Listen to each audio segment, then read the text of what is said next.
A lot of Anabaptist traditions stress small, intimate community in which things and responsibilities are shared. Is Woodland Hills moving toward a model like this? I think we have for a long time, in a sense. I mean, you've got, a distinctive of the Anabaptist movement has always been, they realized that the church is not a building. That's been a distinctive. They realize that the church is a community, the bride of Christ. They realize that it's about living the New Testament, not just believing certain beliefs. And they realize that we need fellow believers to do that. They realize that living for Christ means you got to swim up culture, which means you can't do it alone. And so they have been real strong advocates of community. They've always been against, they realize that the New Testament teaches that we're not allowed to own anything. Jesus said, if you have any possessions, you can't be with my disciples. They got that.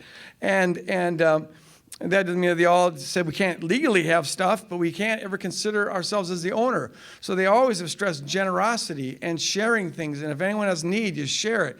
And not saying mine and all of that. And so they have held up that ideal. And that has been something that we have, I think with increasing clarity, stood for. We've always said that the kingdom is about community. I think over time we've gotten clear about what that entails, how hard it is to do in a kingdom way. And so we've been refining our understanding of how to get into it and the classes that are needed and the kind of deconstructing of our worldview that needs to happen for people to really get into a significant kind of community. So in that sense, we have been growing towards that.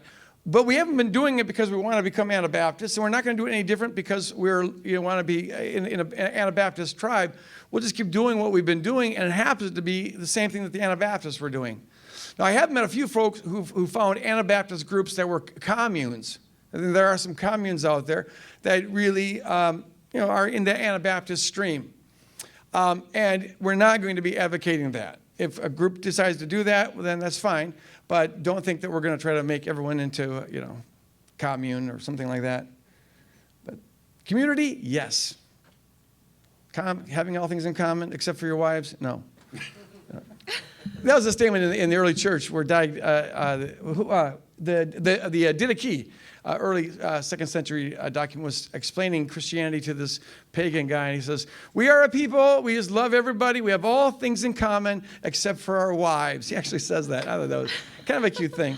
But yeah, there you go.